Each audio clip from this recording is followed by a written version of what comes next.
जय हिंद दोस्तों, अगर आप मध्य प्रदेश के हैं और डेली मध्य प्रदेश की खबरें देखते हैं तो इस चैनल को सब्सक्राइब जरूर करें, साथ में बेल आइकन को भी दबा लें। जी हां दोस्तों, आपको रोजाना मध्य प्रदेश की बड़ी खबरें देखने को मिलेगी।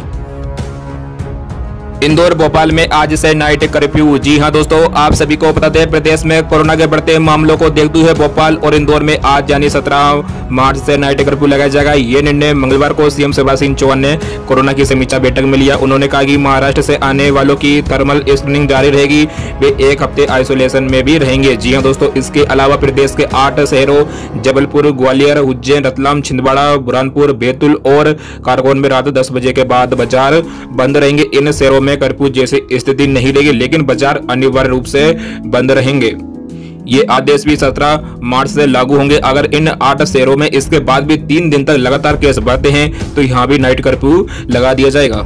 जी हाँ दोस्तों, मध्य प्रदेश में कोरोना की रफ्तार बढ़ती ही जा रही है। मंगलवार को जारी रिपोर्ट में इस साल पहली बार एक दिन में नए केसों की संख्या 800 के पार हुई है। प्रदेश के 52 में से 44 जिलों में कुल 817 नए केस रिकॉर्ड किए गए हैं। इस दौरान खरगोन में एक कोरोना पॉजिटिव की मौत की पुष्टि हुई है। जी हाँ दोस्तों, अब प्रदेश में कुल कोरोना संक्रमितों की संख्या 2,17,208 तक पहुंच गई है, जबकि सक्रिय मरीज 5,286 हो गए।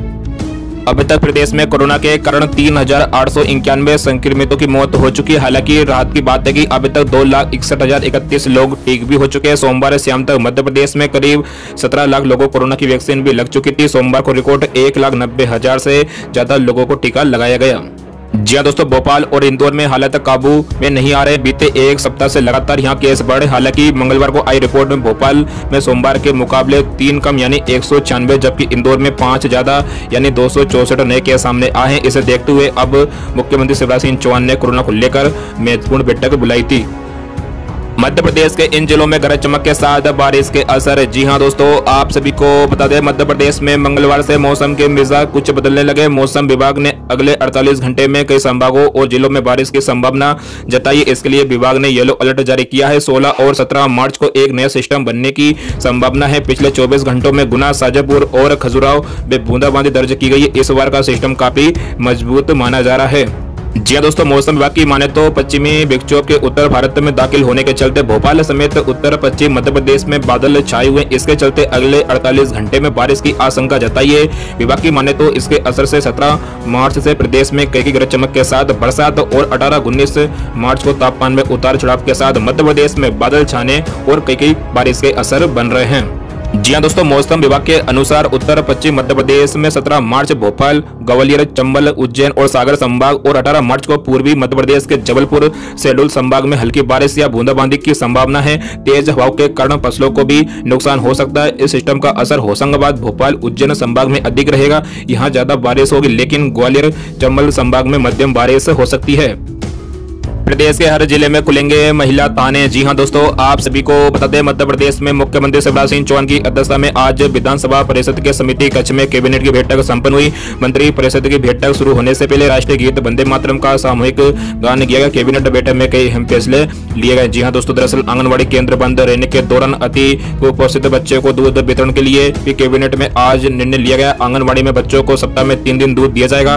3 से 6 वर्ष तक बच्चों को दूध देने के प्रस्ताव पर मुहर लगी है। दरअसल मध्य प्रदेश में कुपोषण से लड़ाई में शिवराज सरकार ने ये प्रस्ताव जारी किया है। जी हां दोस्तों, इसके अलावा प्रदेश के सभी जिले में महिला थाने शुरू किए जाएंगे। स्थानांतरण नीति पर भी चर्चा हुई है। विस्तार के बाद 1 मई से स्थानांतरण प्रारंभ करने का कैबिनेट में आज तय किया है। क्लास 1 अधिकारी का तबादला मुख्यमंत्री के अनुमोदन से होगा। संपूर्ण मध्य प्रदेश में महिला थाने प्रारंभ किए जाएंगे। 10 थाने पहले से तय। आज 42 और जिला में महिला थाने स्थापित करने का कैबिनेट ने तय किया है। चिकित्सा शिक्षा विभाग द्वारा शहडोल जिला चिकित्सालय को 309 करोड़ की प्रशासनिक स्वीकृति शहडोल को दी गई है। जी हां दोस्तों, इसके अलावा प्रदेश सरकार पशु के रोग नियंत्रण की तरफ भी बढ़ रही है। प्रदेश में पशुपालन टीकाकरण अभियान चलाया जाएगा। पशुपालन और डेयरी विभाग को इसकी जिम्मेदारी दी गई है। वही मुर्गी सिंचाई परियोजना के लिए 102 करोड़ 45 लाख की स्वीकृति प्रदान की गई है। मत्स्य संपदा योजना में भी आगामी 5 वर्षों में लागू करने के लिए 481 करोड़ की स्वीकृति प्रदान की गई है। चुनाव आयोग का ऐलान 17 अप्रैल को होगा दामोह विधानसभा का उपचुनाव। जी हां दोस्तों, आप सभी को बता दें, मध्य प्रदेश में एक बार फिर उपचुनाव 2021 होने वाला है। चुनाव आयोग ने दामोह उपचुनाव की तारीखों का ऐलान कर दिया है। 17 अप्रैल को एमपी के दामोह विधानसभा सीट पर उपचुनाव होगा। चुनाव आयोग के तारीखों का ऐलान करते ही सियासी गलियारों में हलचल तेज हो गई है। जी हाँ दोस्तों, इसके लिए 2 मई को मतों गिनती होगी और 23 मार्च को चुनाव को लेकर अधिसूचना जारी कर दी जाएगी। 30 मार्च तक उम्मीदवारों की नामांकन की अंतिम तिथि, वही 3 अप्रैल नाम वापसी की आखिरी तिथि रखी गई है। ये सीट कांग्रेस विधायक रहे राहुल लोधी के इस्तीफा से खाली हुई। जी हां दोस्तों, बता दें कि वर्ष 2018 में हुए विधानसभा चुनाव में कांग्रेस के उम्मीदवार के तौर पर जीत हासिल करने वाले राहुल लोधी ने ज्योतिरादित्य सिंधिया समर्थकों के बाद 2021 में विधानसभा की सदस्यता से इस्तीफा देते हुए बीजेपी का दामन थाम लिया था। लोधी इस समय बेयर हाउसिंग कॉर्पोरेशन के अध्यक्ष है, उन्हें कैबिनेट मंत्री का दर्जा भी प्राप्त है।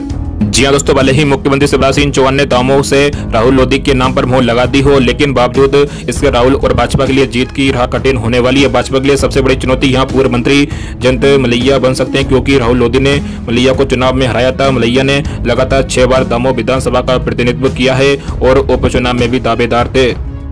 कोरोना का असर, विधानसभा का सत्र 10 दिन पहले स्थगित। जी हां दोस्तों, आप सभी को बता दें, कोरोना के कारण मध्य प्रदेश विधानसभा का सत्र अनिश्चित काल के लिए स्थगित कर दिया गया है। इससे पहले बजट सत्र में पेश किए जाने वाले सभी विधेयक पारित हो गए हैं। वही 2020-21 और 2021-22 में कोरोना के प्रकोप की वजह से सांसद स्थानीय क्षेत्र विकास योजना के लिए कोई धनराशि नहीं दी जाएगी। ये घोषणा वित्त मंत्री ने की है। इस सत्र में बजट पर सामान्य चर्चा हो गई है और विभागवार चर्चा प्रारंभ की गई थी। धार्मिक स्वतंत्रता विधेयक पारित किए जा चुके हैं तथा अन्य संशोधन विधेयक भी प्रस्तुत किए जा चुके हैं।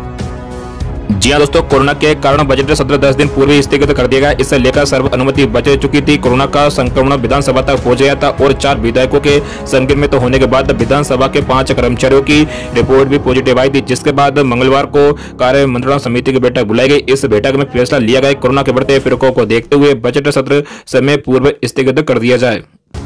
होली से पहले शिवराज सरकार मध्य प्रदेश के लाखों कर्मचारियों को तोहफा। जी हां दोस्तों, आप सभी को बता दें, मध्य प्रदेश में शिवराज सरकार लाखों कर्मचारियों को होली से पहले बड़ा तोहफा दिया है। दरअसल प्रदेश के 4 लाख कर्मचारियों को 7वें वेतनमान के एरियर का 75% हिस्सा जल्द भुगतान किया जाएगा। इसके लिए आदेश जारी किया गया। बता दें कि वित्त विभाग ने कुछ दिन पहले इस विषय पर प्रस्ताव तैयार किया था, जिसके बाद अब इस मामले में आदेश जारी कर दिया गया। जी हां दोस्तों, दरअसल वित्त विभाग के द्वारा जारी आदेश में कहा गया है कि शासकीय कर्मचारियों को 7वें वेतनमान के एरियर की तीसरी व अंतिम किस्त की शेष 75% राशि नियम अनुसार अनिवार्य कटौती के बाद तत्काल भुगतान किया जाए। इसके अलावा राष्ट्रीय पेंशन योजना के कर्मचारियों को राशि का अंशदान और शासन के नियम अनुसार अंशदान उपरांत राशि का नगद भुगतान भी किए जाने के आदेश जारी किए गए हैं। जी हां दोस्तों, बता दें कि मध्य प्रदेश सरकार ने कोरोना और अर्थव्यवस्था पर पड़े असर को देखते हुए 7वें वेतनमान के एरियर्स की अंतिम किस्त का भुगतान स्थगित कर दिया था। इससे पहले कर्मचारियों को 25% का भुगतान पिछले साल करा दिया गया था, जबकि 75% उसका भुगतान कर्मचारियों को मई 2020 तक किया जाना था। इस मामले में विभागीय अधिकारियों का कहना है कि बकाये एरियर्स का भुगतान 3 किस्तों में होना था, जिसमें पहली 2 किस्तों कर्मचारियों को दी जा चुकी है। वही अंतिम किस्त का बकाया 75% भुगतान करने के आदेश जारी किया गया, जिसके बाद कर्मचारी अधिकारियों को 75% एरियर्स का तत्काल भुगतान किया जाएगा। मध्य प्रदेश के संविदा कर्मचारियों के लिए खुशखबरी, बढ़ेगा कार्यकाल। जी हां दोस्तों, आप सभी को बता दें, मध्य प्रदेश के 1646 संविदा कोविड कर्मचारियों के लिए खुशखबरी है। संविदा doctor, nurse, lab technician, AYUSH, medical ऑफिसरों को जल्द कार्यकाल बढ़ने वाला है। सूत्रों के मुताबिक मध्य प्रदेश में बढ़ते कोरोना को देखते हुए कर्मचारियों का मई तक लिए कार्यकाल बढ़ाने की तैयारी, इसके लिए प्रस्ताव भी रखा गया है, जिस पर 2-3 दिन में निर्णय हो सकता है। जी हां दोस्तों, दरअसल राष्ट्रीय स्वास्थ्य मिशन की तरफ से पिछले साल कोरोना को देखते हुए संविदा doctor, nurse 239, lab technician 227, AYUSH medical ऑफिसरों 557 की संविदा पर भर्ती की गई थी। कोरोना के आंकड़ों को देखते हुए 3-3 महीने का उनका कार्यकाल भी बढ़ाएगा, लेकिन आंकड़ों में कमी आते ही कर्मचारियों को अनुबंध खत्म होने के पत्र जारी कर दिए गए हैं, जिसमें कुछ का अनुबंध खत्म भी हो गया है। इसको लेकर कर्मचारियों में नाराजगी भी जाहिर की थी। जी हां दोस्तों, अब चूंकि मध्य प्रदेश में दोबारा से कोरोना मरीजों की संख्या में बढ़ोतरी हो रही है, ऐसे फिर से कर्मचारियों के कार्यकाल बढ़ाने की तैयारी है। खबर है कि एक बार फिर मई तक के लिए संविदा कोविड कर्मचारियों का कार्यकाल बढ़ाया जा सकता है। इस पर 2-3 दिन में निर्णय हो सकता है। वही कुछ की नई नियुक्तियां भी की जा रही है। किसानों के गेहूं का एक-एक दाना खरीदा जाएगा। जी हां दोस्तों, बता दें, सीएम शिवराज सिंह चौहान ने कहा किसानों के गेहूं का एक-एक दाना खरीदा जाएगा। सभी जिलों में गेहूं उपराजन की सभी व्यवस्था अग्रिम रूप से सुनिश्चित की गई है। किसानों को कोई परेशानी न हो, इसके लिए व्यापक प्रबंधन किए जाकर उपराजन केंद्रों पर सभी आवश्यक सुविधा उपलब्ध कराई जाएगी। समय पर किसानों की फसल का उपराजन हो, उपराजन के बाद भुगतान में विलंब न हो, ये भी सुनिश्चित किया जाए। जी हाँ दोस्तों, सीएम शिवराज सिंह चौहान ने कहा कि मेरे लिए एक-एक किसान महत्वपूर्ण है। किसी भी किसान का भुगतान रुकना नहीं चाहिए। उपराजित फसल के तुरंत परिवहन की भी व्यवस्था की जाए। जी हाँ दोस्तों, मुख्यमंत्री ने बताया कि इंदौर एवं उज्जैन संभाग में 22 मार्च से और शेष संभागों में 1 अप्रैल से गेहूं उपराजन का कार्य शुरू किया जाएगा।